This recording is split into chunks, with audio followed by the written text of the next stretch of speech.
Ayan guys, ito na yung chicken natin guys. Nagpakulo tayo dyan ng bawang, paminta, asin, at saka laurel. Saka natin itinubog yung ating chicken. Bababad natin yan dyan ng 30 minutes bago natin hanguin at itorbo guys. Wala na akong ibang ilalagay dyan guys, kundi yung sibuyas, at saka bawang, at saka pinakuha ko si ganong chuchi guys ng tanim naming tanglad sa taas. So ilalagay ko dyan sa loob. Tapos pupunas-punasan ko na lang siya ng soy sauce with oil.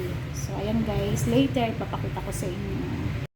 So ito na guys yung ating binabad na chicken. So ang tagal guys ni Gandang Chuchi para dun sa aking lemongrass, hindi na niya yun naibalik. So ilagay na lang natin tong garlic saka itong onion guys. Yan na lang siguro kasi nga ang tagal ni Gandang Chuchi guys eh. So ngayon lalagyan ko siya guys ng lagay ko yan sa ilalim. Ako nabutas na. Tapos ito guys yung ating oil with ano lang to guys yung soy sauce. Lagyan ko dun sa ilalim guys.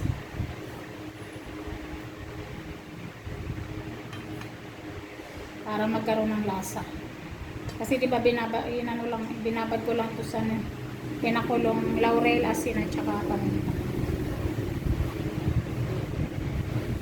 Gaganyan lang natin yan guys. Tapos habang niluluto natin siya, gaganyanin lang natin. Parang wala akong pantali guys, hindi ko na yung tatalian. Ayaw ko makahanap ako dyan ng pantali.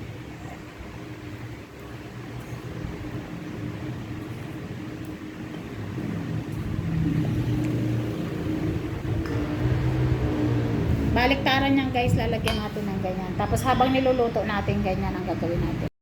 So ayan guys, naturbo na natin yung ating chicken.